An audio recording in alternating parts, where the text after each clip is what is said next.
They have a different agenda. It's not a different thinking or what. Ibang tumbok nila, iba ang focus nila. Siguro. Kaya ganun ang nangyari. Tila may kakaibang pakay daw ang Korte Suprema sa paninindigan nitong unconstitutional ang impeachment case ni VP Sara. Mas pinahirap na raw kasi ng Supreme Court ang pagpapa-impeach sa isang opisyal matapos nitong wakasan ang impeachment saga ng bise dahil sa isang ruling kahapon. Para sa ilan, yan daw ay para mas mahirap alisin sa pwesto ang Supreme Court justices na impeachable officials din. Mahirap magbintang pero that's a possibility. And I've heard that from other people.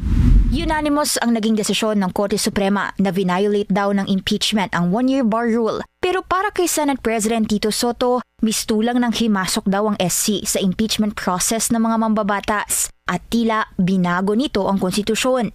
Para sa kanya, questionable raw ang naging pagtingin ng SC sa isang session day ng Kongreso at paghahalin tulad nito sa isang calendar day. Isinama rin sa SC ruling ang inaction ng Kongreso sa nooy impeachment articles laban sa bise. At dahil impeachment is now an impossible dream, ani Soto, susuporta na raw siya sa charter change o pagbabago ng konstitusyon. Kung ang Supreme Court pwedeng galawin ng konstitusyon, abay dapat galawin na namin sapat kami ang empowered to do so. Di ba? Yun ang punto ko. Balak niya ng kausapin ng mga taga-kamara kasama si House Speaker Bogie D tungkol sa kung ano ang posibleng mga hakbang kasunod ng SC ruling. Dati ayoko yan. Ang gusto ko character change eh. Pareho spelling, GHA, CHA. Yun ang gusto ko, character change eh. Natin mga Pilipino. Kaming mga opisyalis lalo na. Hindi, lahat na. Kaya maituwid natin itong ganito na hindi lang pala Kongreso pwedeng maggalaw or Constitutional Convention lang pala pwedeng maggalaw ng Constitution. Pwede rin palang maggalaw ng Constitution ng Supreme Court.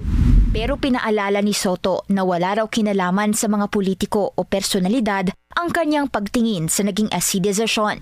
Tutol man o hindi, sabi naman ni Senate President Pro Tempore Ping Lacson, kailangang respetuhin ang desisyon ng High Court.